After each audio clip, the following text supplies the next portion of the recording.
Hi guys! Ako nga pala si Destiny. Gusto kong ikwento sa inyo ang night of my life ko. Hindi po day Oh ha. no. Kasi night kami umalis. Ito nga ang alaga ko. Nagyaya magsini.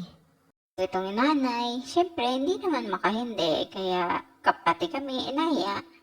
Bago kami pumasok, bumili muna kami ng drinks and popcorn.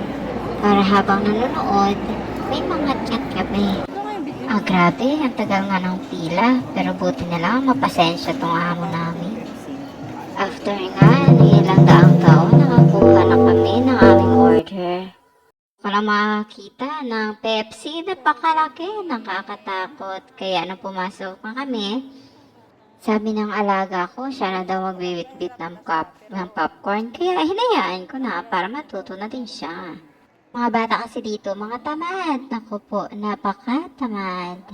By the way, yung pinanood pala naming sine, hindi rin namin maintindihan kasi Arabic.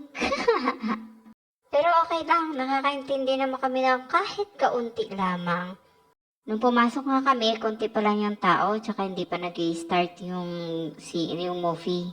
Pasensya na nga pala kayo, nabubulol ako kasi ang galing ko talaga mag-voice over, di ba? Maging ganyan na lang. Ang galing, di ba?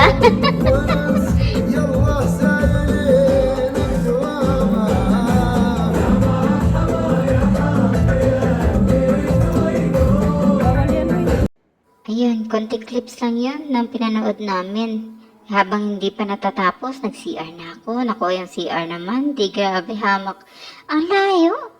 Oh, mula doon nung lumabas ako, doon pa sa pinakadulo. Kaya okay na rin at nakapag-video ako. Paglabas ko nga, tapos na. Kaya lumabas na rin yung mga kasama ko. Tsaka pumunta pala kami dito sa isang salon na pambata.